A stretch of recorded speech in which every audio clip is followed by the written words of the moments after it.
A WBTV investigation uncovering new developments in the election fraud investigation that is holding a major congressional race in limbo. Tonight, we are questioning one of the groups accused of illegally collecting absentee ballots.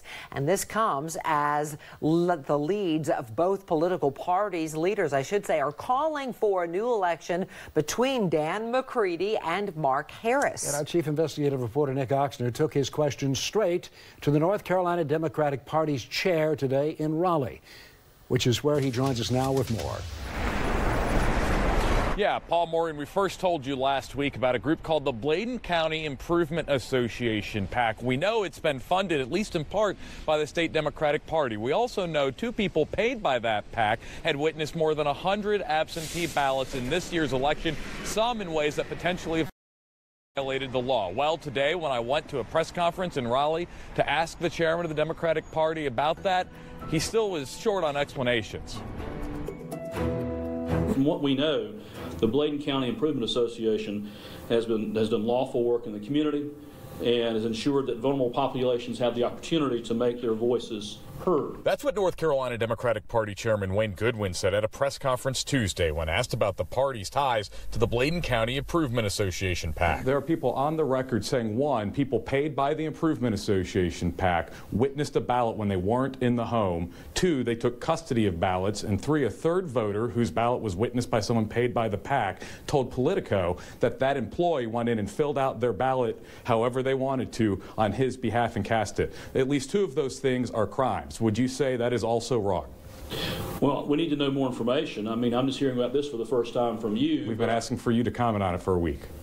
Well, again, about the Bladen County Improvement Association, there are more affidavits that are coming forward. I think it's vital for the entire process to look at the general election and for the board that is constituted now to conclude its very thorough and deliberate investigation on all these things and get to the bottom of your questions and all the others. I don't have the answers for the questions you pose because I'm not an investigator. WBTV's done the math and found the state Democratic Party has given more than $21,000 to the group since 2010, including $6,000 total in the month before this year's election, with checks written from an account that received $100,000 from the Dan McCready campaign. Would you say that was money well spent, the $6,000 you gave them in the month before the election? I have no reason to question the use of the monies other than whatever needs to be done to get to the bottom of what occurred in Bladen and Robeson counties.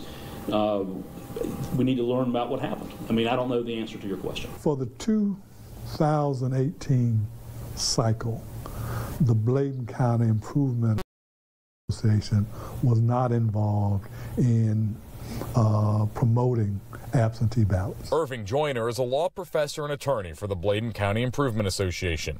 He agreed to answer our questions about what we've uncovered with workers paid by the PAC after the organization's members didn't return our calls. Those individuals who participated in that did it the right way. There was no harvesting of ballots from the absentee voter. But when we told him the actions we'd uncovered by two women who were paid by the PAC this fall for Get Out the Vote efforts, he couldn't answer. I haven't seen the records that you are referring to, nor the names of the people that were involved, as you allege, and therefore I really can't comment on something that I have no information about. It raises concern on my part, and I'm going to inquire into it to find out what the truth of the matter is.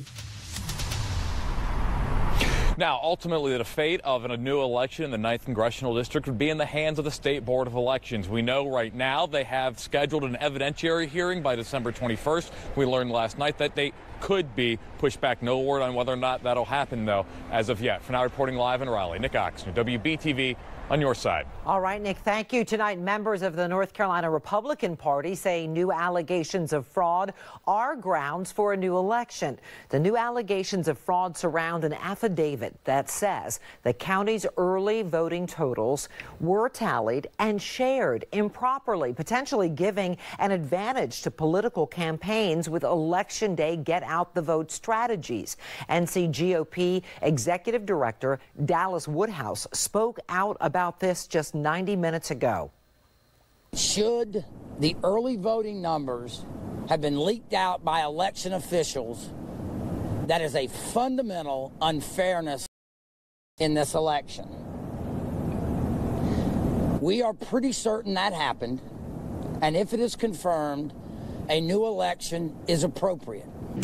Woodhouse went on to call this a dark day for democracy and says he fears that not as many people will show up to vote again if there is a new election. Well, tonight a new bill just filed by the North Carolina lawmakers would require a new primary if the State Board of Elections orders a new election in the 9th District.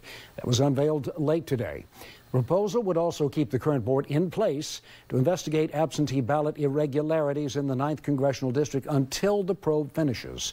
Some state lawmakers say holding new primaries makes sense because it appears absentee ballots were an issue during last May's primaries in the district as well.